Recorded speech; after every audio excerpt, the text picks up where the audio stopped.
Hey everybody, Leah Klett here with the Christian Post, and my guest today is author Carrie Sheffield. She has an incredible story of forgiveness and redemption she shares in her new book, Motorhome Prophecies. You have just a remarkable journey of going from this abusive home to being a Harvard educated, successful professional.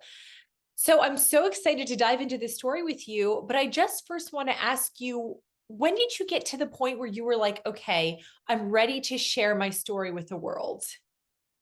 Well, it's very interesting you asked that because this is actually kind of the 2.0 version of the book. The 1.0 version, I first thought about way back in around 2012. And I started writing, and by 2015, I had about 20,000 words written. And the final product now is around 92,000 words. So still had a lot to go, but still significant investment of words. And in 2015, I was a very angry agnostic. I would describe my position, the heart position for me was hostile. I didn't know if there was a God, but I thought if there was a God, he probably hated me, and I felt the same way. The thing about agnostic, I describe it in the book. It's kind of like you're a fence sitter, or you're a cosmic shoulder shrugger. You're just saying, I don't know, but it seems like if there is one, it seems to be hostile toward me, and so I'm pretty indifferent toward this idea of God. And so the working title of that first book was The Heathen Next Door: How I Left Religion and Found Happiness. And Mm. that book was basically going to be praising the secularization of America, praising what I believe to be a much more rational approach to the world, which was to walk away from tribalism, walk away from abusive religion, walk away from man-made just perceptions and people claiming that they spoke for God, because in my view, it was dangerous and harmful and toxic to the world. Well, guess what? I still believe a lot of those things, except for I realized the vast difference between human religion and God. And something stopped me from writing that first book. At the same time, I had an agent and we were debating. I also wanted to start a media company. And so, do I do the book or the media company? And we both agreed, let's do the media company first, and then we'll do the book later. So I figuratively put the book on the shelf. And in that process, during those ensuing years, I actually became a Christian. And so by the time that it came around to do the book again, I call this book now, Motorhome Prophecies, this actual book with a totally different title. It's really my Paul book, and the original book was the Saul book. And I want to get more into that because that is so interesting to me. We don't often see people that come from a background like yours disentangle problematic theologies they were raised with from the truth of the gospel. And that must have taken a lot of work. And so I'm excited to talk to you more about that. But I want to kind of back up a little bit and ask you, what role did education play in your journey from growing up in this isolated community to becoming the successful woman you are today? Well, so my book is different from the book Educated in the sense that, as I understand it, I haven't read it yet, but I want to read it now. I didn't want to contaminate myself, but I have met that author, and I'm just very happy that she was able to recover and thrive. But my story is that I did go to many schools. In fact, I went to 17 public schools and homeschool. But the book is called Motorhome Prophecies because we spent a lot of time in the motorhome growing up. And sometimes we lived in the motorhome while we were going to school, while we were doing homeschool. So when someone asks me, where are you from? It's a complicated question. And I say, I'm from America, because we went all over the country. And it was because my father is a cult leader. And I describe in the book how what he did was not sanctioned by the Mormon Church or the Church of Jesus Christ of Latter-day Saints, the official name, the LDS Church. He, in fact, later on, after I was an adult, was excommunicated from the LDS Church. I believe he should have been excommunicated much, much earlier, but it didn't happen, in part because we were constantly hopscotching and running away from not only religious authorities, but also these state authorities who tried to take us away and put us into foster care. But basically, my father believes, I mean, he'll be 86 soon, and he has Alzheimer's, and I have a whole chapter on how I was able to forgive him. Mhm. I love him. I know that he was very deeply wounded as a child. And I try to be as compassionate and understanding, how does someone who has such incredible giftedness and intellect become, in my view, so self-aggrandizing that he would claim that basically when he spoke, he was speaking what God wanted immediately. But it was very abusive. So I have 7 biological siblings. So there were 10 people living in the motorhome, which is just a feat of physics in alone and of itself. Just no privacy. And because of this constant abuse by my father, telling us we're not worthy, telling us that we're evil, telling us also that he's a prophet and he's basically bringing salvation to America, and saving our country from destruction. Eventually just the constant moving around and the constant emotional and physical abuse. We were on welfare. At one point we actually had no food, and so we were boiling water with grass from the city park and eating like this grass broth. Um, and it was all done in the name of God, is what my father said. And so eventually 2 of my older brothers developed schizophrenia. When I was 17, the older of those 2 tried to rape me.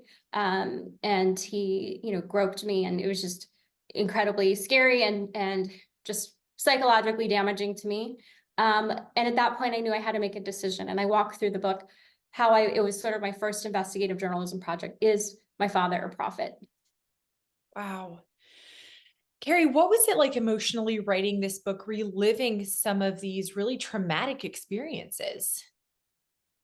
Well, the thing about LDS culture is that it's very big on journaling, which I think is a very, very healthy practice, actually. And it's part of why it's so prominent in the Mormon culture is because the church was founded in modern times, and a lot of the pioneer culture and the firsthand accounts of the LDS church being built in real time is passed down through the journals. And so I've kept a journal since I was age 8. I received my first journal when I was baptized. Mormons are baptized at age 8. And so that made it easier in terms of by now I have a whole stack of journals. And journaling is very therapeutic. There's lots of evidence for that psychologically. So I do endorse that. But to have the journals, it was very helpful in terms of knowing exactly what I was thinking at the time. And so I do quote heavily from the journals. In part journalistically, as a trained journalist, I don't like having to make up stuff. And so the memoir genre is, you do have more flexibility because you are recreating dialogue in some instances, but having a journal to go back and read it, as well as some letters and things over the years, it was in many ways therapeutic. And I also recognized patterns. I recognized even now, my biggest struggle that I'm still dealing with is how do I stop dating abusive men? And that's something that my mother, by being with my father for 49 years now, she kind of ingrained that in me, that abuse, that sort of upholding someone who doesn't treat you well, and just continuing to stay in this situation. Unfortunately, that's something that's been reproduced in my life. So it was kind of eye-opening to realize some of the patterns, not only in that area, but other areas that I had been reproducing. And so a big purpose why I wrote the book is to stop the passage of intergenerational trauma. And Mhm. so for me, it was, yes, I had to relive some of the trauma, but it was actually empowering and eye-opening to see some very specific things that I had done to reproduce intergenerational trauma in my life. Talk about overcoming really significant challenges like a near-death experience, mental health problems, estrangement. What allowed you to maintain hope and have resilience during this time, especially when you didn't really have a faith to hold on to? Yeah, I mean, so a lot of the on and off suicidal ideation, it was, in psychology they differentiate between chronic and episodic. And episodic is really based on reactions to traumas that are happening in your environment.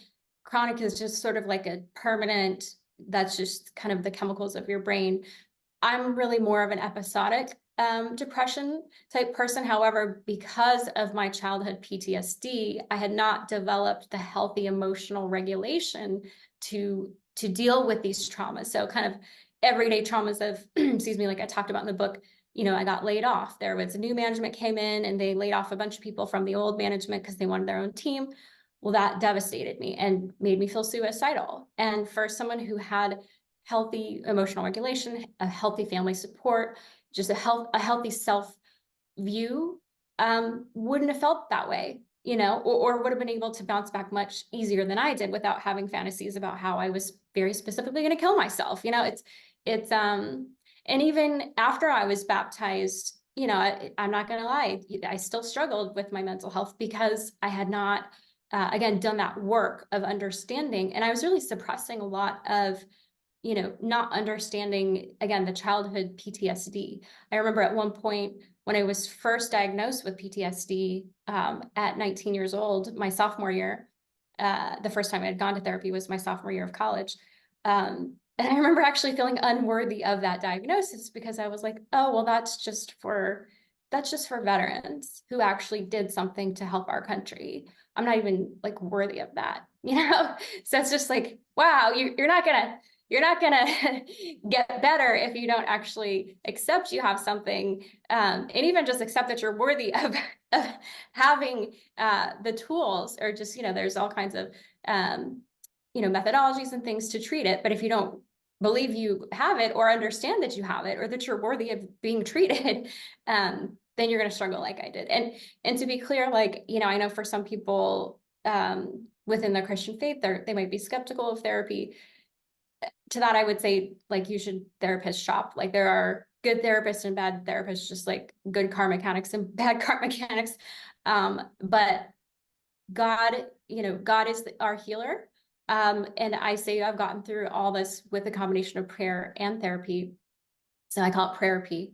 But the notion that therapy is somehow wrong, or that you're not trusting God enough because you have to go to a therapist, is just wrong. And I do credit Mormon Bishop for helping me understand that it really is physical in nature. I mean, our brain is a physical, structure, and it has functions, and it has scientific, there's scientific awareness that we've through God's understanding, we can understand how the brain works. There are chemicals, there are patterns, there are regions of the brain that are highlighted that are specific to, my type. I talk in the book about highly sensitive people, HSPs. About 15 to 20% of the population are HSPs, and our brain reacts differently to art, to beauty. We have our mirror neurons are activated differently. We have greater empathy. That's, when someone says they're an empath, it's because they're wired, their brain actually reacts differently than someone who's not, the other 80%, 90% of the world who's not an HSP, right? So more like 80, 70 to 80. You're structurally different. And so understanding that's how God made me. It doesn't make me wrong that I'm understanding more about how God made me. Not at all. In fact, it's helping me grow closer to God because it's helping me understand his creation. And then to also pack that even further, most people who are HSPs are introvert. Well, I'm an extrovert. So there's only about 2.5% of the world is a female extrovert HSP. That makes me feel like a freak. And so understanding how I am wired helps me liberate myself from toxic thoughts. Carrie, I want to ask you about your journey to Christianity, because you went from this agnostic who really didn't see a purpose in religion, saw the damaging sides of religion, to embracing the truth of the gospel. What was that process like? And who were some theologians or mentors that really helped you disentangle some of those problematic doctrines from the truth of the gospel? Yeah, so I have a whole chapter about my conversion. And just what I started out by saying, there's two forces that led me to be converted, and people laugh when I say this. Donald Trump and science are the two main forces. And the reason why I'll start with Donald Trump was that one of the top theologians who did influence me, I never had the privilege to meet him before he passed away, but he was Tim Keller. I always, living in New York at the time, I really wanted to meet him, but right around the time I started my journey of exploration, he got cancer and he'd been retired or semi-retired, and so wasn't really in public. And I just thought I would eventually get to meet him once he got better. And I have gotten to know his son a bit, and developed a bit of a relationship with his son. But the work of Tim Keller, there's a really great book that explains how I was approaching politics wrong. The name of that book is called Counterfeit Gods. And each chapter explains a false idol that we put that's so common to the human walk: money, power, sex, just addiction, things that are good. The reason why we worship them is because they're good. I mean, it's nice to have money. It's nice to be able to take care of yourself. It's nice to have power because then you can use it for good. You can protect people. But once you move into that posture where it becomes your God and your religion, then it becomes toxic. And so what I did after I became agnostic was that I tried all these false idols. So I tried the idol of work. And then, like I said, I got laid off. And so because I had no family support, and because by that point I had left the LDS church as well, I was devastated. And again, I felt suicidal because my work had become my God.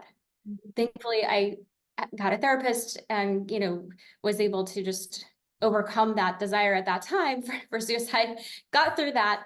But I tried another false idol, and that was the idol of marriage. Tim Keller, says for women, it's marriage and family, and for men, it's sex, in terms of like the false idols of security around the human body, or like just the family formation and things, male-female relationships. And I got engaged to somebody, and he ended up being very emotionally abusive to me.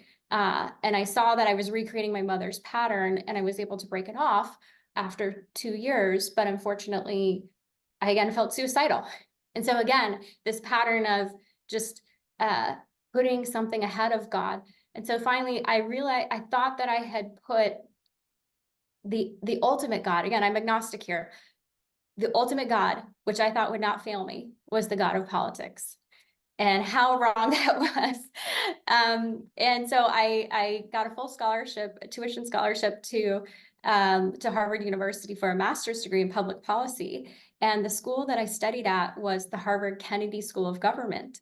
And I realized later that I had put John F. Kennedy, that's who the school is named after, as almost like a Messiah type figure for me, where in the same way that Martin Luther King Jr. or Abraham Lincoln, who I found recently out, I think he either died or was shot on Good Friday. It's very symbolic. These men were Messiah type figures because they had sacrificed themselves for the common good in public service. So I put the God of public service and politics as this religion for me, basically. As an agnostic, it's how I found meaning and purpose. And so then comes 2015 and 2016, the election. I had spent my career getting all the credentials. I'd also worked at Wall Street, managing billions of dollars in credit risk. I was making a ton of money compared to the nothing I had living in a motorhome. And yet, and by that point, I was also appearing on talk shows on Fox News prime time, on CNN and MSNBC, getting to debate and support conservative ideas. And I felt ready to just fight for a Republican and conservative causes. And then Donald Trump happened. And I just could not process that, because I said, I'm not worshiping this guy. I can't worship this. I can't worship somebody who says terrible things about women, who donated to his Democrat opponent, who has no track record of conservative policy, who had made a career out of just insulting people. And I just said, I cannot have that be the ultimate purpose in my life. I can't have that be my reason for living. And so that was really one of the main catalysts to bring me to church, to say, I'm searching for something that will be more durable. And so that's one of the main reasons.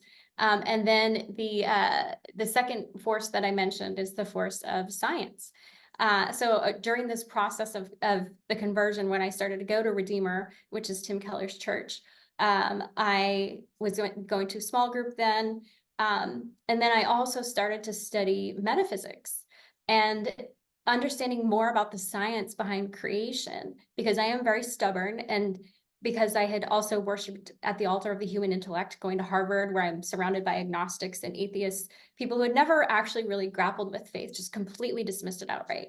And that's where I was. I just dismissed it outright. But when I was just stopped in my tracks, I said, I need some, in some ways, it was almost like an investigative journalism project, like, and I love the book Case for Christ, where he does exactly that.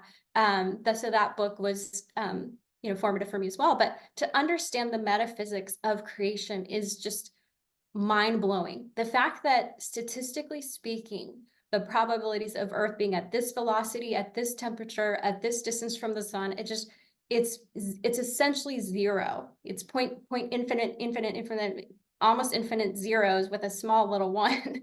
It's basically impossible for Earth to be the way that it is by random chance. I describe it as it's like as if you had a tornado going through a junkyard and it perfectly formulated a complex nuclear weapon system just by magic, basically. And so it was powerful for me to learn these things. And also the limits of human measurement and human knowledge, that the humility that's lacking in someone whose mind is completely shut. So those were two powerful forces. Well, Carrie, talk about getting to a place of forgiving your father for years of abuse, spiritual abuse, mental abuse. How did you get to this place? Yeah, so I have a whole chapter on forgiveness. And it started with my Christian walk. Before that, I had spent about 7 years. So when I told my dad that I wanted to go away to college, because I'm fifth in the birth order, but I was the first to leave, and which meant that I was the black sheep. And the reason why I left is because at that point I didn't believe that he was a prophet. I believed he was a false prophet. And I also did not feel physically safe because my brother had tried to rape me. And I said, I just can't be here anymore. I need to go. And so at that point, he raised his hand at the square and he said, I prophesy in the name of Jesus, you'll be raped and murdered if you leave. And so at that point, kind of gallows humor. I'm like, my brother tried to rape me. He's saying I'm just getting raped. Like, whatever. I'm gonna choose freedom. And so I did. And so he disowned me all through college. I wasn't allowed to come home. And eventually some other siblings left home. And so eventually I was allowed to come for some of the holidays, although I've never spent a night under my parents' roof since I was 18, just for my own safety. But eventually some things happened. Another schizophrenic brother of mine said I tried to seduce him to have sex with me. And my dad said, yeah, you dress like a slut. And so at that point I said, I'm disowning my dad. He disowned me. Now I'm disowning him. And so before I was baptized, I had been disowning him for about 7 years. I didn't speak to him. I referred to him by his first name, Ralph, instead of dad. I didn't think it was honorable for him to take that title from me. And if he ever tried to talk to me when I was talking to my mom, I would hang up. And they came to New York to try to visit me. And well, in part, they came to rescue my brother, who had flown without telling anybody, my schizophrenic brother, and was taken to the psych unit there in New York. So they drove to rescue him and tried to visit me while I was living there. And I told my doorman, I said, do not let my father up. I said, you can let my mother up, but not my father. And of course, my mother refused to go by herself. So this just very estranged relationship. But once I was baptized, I knew that was not sustainable. And then eventually I would have to forgive him. And I talk in the book about some words from Billy Graham, where he talks about the difference between honoring and obeying your father, where if you or your parents, he said, we are commanded to honor our parents, but honoring doesn't necessarily have to include obey them if they are asking you to do something contrary to God's will and purpose and design for your life, and just contrary to scripture. And so I wrestled with that, because I knew that to be angry at him and not want to at least try to reconcile with him, or just allow bitterness to eat me alive, that was not something that was bringing him honor. And so I decided that I was going to go through that process. But one of the people who helped me to get through that process is a pastor named Anthony Thompson. And I call him my forgiveness mentor. He has a very powerful story. He has a book titled Called to Forgive. And his wife was tragically murdered in the Charleston shooting in 2015 at the Black church, where this white supremacist drove in order to target and specifically murder Black people because he wanted to create a race riot. He wanted white people to rise up and kill a bunch of Black people in the city of Charleston. That was his twisted, delusional goal. Well, he goes and he kills these beautiful people who are there for Bible study. And by the way, he had been there apparently the week before to scope out the place and came back the next week to do the deed. But instead of sparking race riots, as had happened in Baltimore and Ferguson and elsewhere, there was this outpouring of love. There were no race riots in Charleston after that shooting. And the reason why was because the family members forgave this shooter. The bond hearing was unusual because the judge allowed the family members to speak directly to him. And they said, I forgive you. Turn your life to God. God forgives you. You need to embrace Christ in your life. He'll forgive you if you give your heart to him. They said that over and over in the bond hearing. And it was this nuclear shockwave of like, how is this happening that these family members can forgive this evil man? And so I met Anthony Thompson in New York City. He was in a film screening about the shooting, and I was able to meet him, I believe, through some divine appointments. And he helped me. Just reading his book, I recommend it to everyone. Again, the title is Called to Forgive.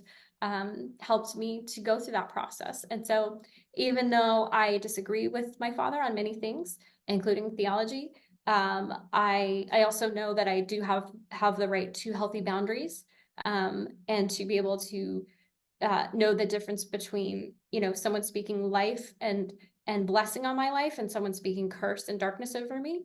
That's taken a long time to understand that, but to not wish any ill will on them and to also not have anger toward them. I mean, God really does care about the posture of our hearts. And so was certainly not a linear or perfect process, but I'm very grateful to where God has brought me. So how are you today? Yeah, I mean, I would say overall, I'm in a place of peace. Like I said, I'm still struggling with, I would love to get married and have a family. And I'm still struggling to break those mental patterns of accepting less than,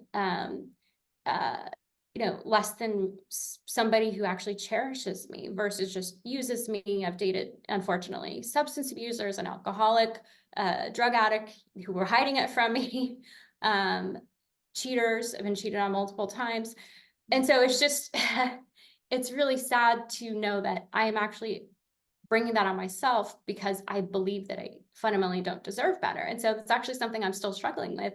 And just, I'm actually, learning more recently about this idea of binding and loosing the thoughts in your own mind, that through the power of God, we can actually bind, the scripture says, whatever we bind on earth will be bound in heaven, and whatever we loose on earth will be loosed in heaven.